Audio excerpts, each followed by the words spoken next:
SDG7, affordable and clean energy. The central objective of Sustainable Development Goal 7, or SDG7, is immense: ensuring access to affordable, reliable, sustainable, and modern energy for all by 2030. This goal is fundamentally built on three core outcomes: universal access to modern energy, substantially increasing the share of renewable energy in the global mix, and doubling the global rate of improvement in energy efficiency.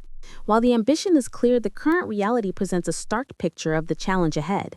Globally, progress has been uneven. Although 91% of the world's population had access to electricity in 2022, roughly 685 million people still live without power. The trend reversed recently, with 10 million more people lacking access in 2022 than in 2021, partly due to global shocks like the COVID-19 pandemic and the war in Ukraine.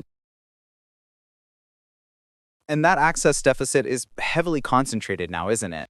Absolutely. The majority of the unelectrified population resides in sub-Saharan Africa, where the number of people without access only marginally decreased between 2010 and 2021, moving from 591 million to 586 million due to rapid population growth outpacing access growth.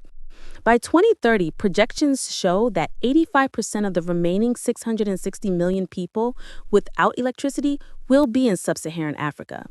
These remaining populations are the hardest to serve, often living in remote areas or regions affected by fragility, conflict, and violence. The clean cooking crisis is perhaps even staggering. It is.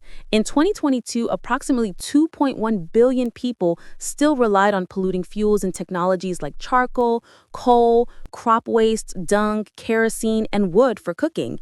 If current trends persist, nearly 1.8 billion people will still lack access to clean cooking by 2030. Polluting cooking fuels pose severe health risks, and addressing this requires dedicated annual public investment estimated at USD 5 billion for clean cooking concessional funding alone. Given the challenge of grid expansion into remote and sparsely populated regions, particularly in sub-Saharan Africa, decentralized renewable energy, or DRE solutions, have become a critical lever for achieving SDG7. DRE offers faster and more cost-effective solutions for increasing electricity access compared to traditional grid expansion. The integrated approach, combining DRE with traditional grid infrastructure, is seen as the optimal design, rather than requiring DRE to replace the grid entirely. DRE solutions such as solar photovoltaic systems, solar thermal systems, solar home systems, and mini-grids are crucial for reaching universal access. The impact of off-grid solutions is already significant. Standalone off-grid solar solutions, including solar lights and SHSs, were estimated to serve 490 million people worldwide in 2022. In fact, DRE solutions provided 55% of new electricity connections in sub-Saharan Africa between 2020 and 2022. The proper utilization of solar home systems actually magnifies the cost advantage of an integrated approach, because not every household requires connection to a high-powered grid. And combining renewable sources, often referred to as hybrid renewable energy systems, or HRES, further enhances reliability, especially for mini grids. Least cost modeling suggests that to hit SDG target 7.1 by 2030, a combination is essential. 53% of new connections must come from the grid, but 44% must come from standalone solar PV and 3% from mini grids. This accelerated deployment of decentralized solutions is necessary because there is no viable path to achieving SDG 7.1 without them. Beyond basic energy access, DRE also supports socioeconomic development through productive uses such as solar water pumps, refrigeration for medicines, and powering schools and micro-enterprises, creating jobs and improving quality of life. For instance, solar PV technology has been used to electrify about 1,500 healthcare facilities in Chhattisgarh, India, powering cold storage for critical vaccines and diagnostics. Despite the technological promise, the financial hurdle is enormous. To align with the pathway limiting global warming to 1.5 degrees Celsius, clean energy investments in developing countries, excluding China, need to rise more than six-fold, from USD 280 billion in 2023 to USD 1.8 trillion by 2035.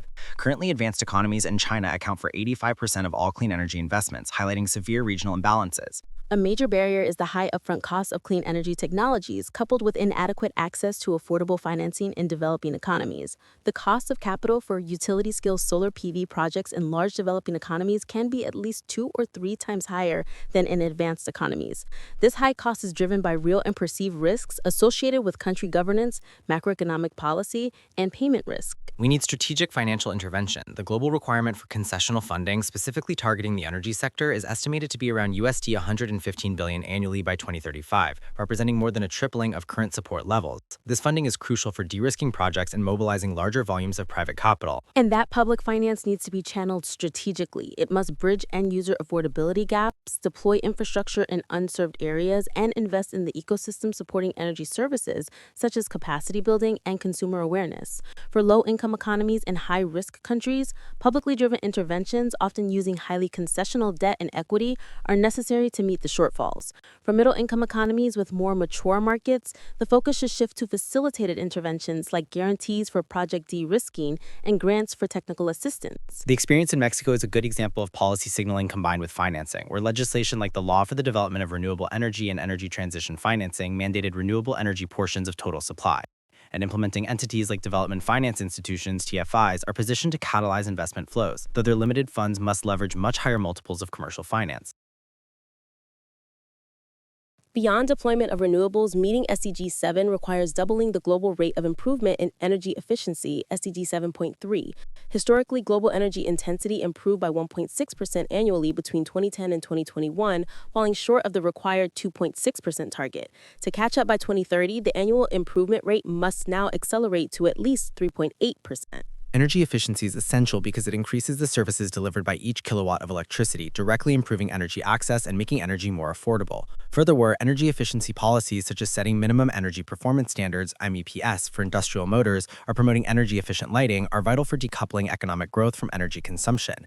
India's Ujala program, which distributed LED bulbs and aimed to replace 770 million incandescent lights, is a successful example of utilizing efficient lighting technologies.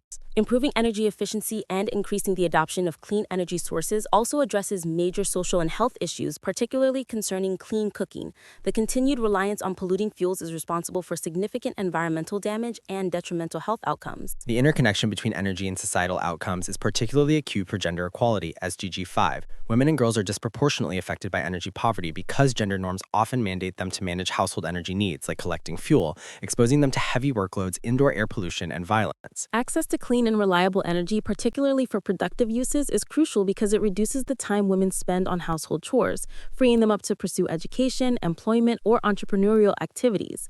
The Barefoot College Solar Engineers program in India, which trains marginalized women to become solar mamas, capable of constructing and maintaining solar-powered lighting systems, exemplifies a highly effective, citizen-centric approach to building local capacity and empowering women. Ultimately, achieving SDG7 requires moving beyond isolated energy-focused interventions toward cross-sectoral collaboration involving stakeholders in agriculture, water, education, and health. By integrating DRE deployment with effective policies on energy efficiency and targeted financing, we can create a resilient and inclusive energy system that supports broader socioeconomic development worldwide.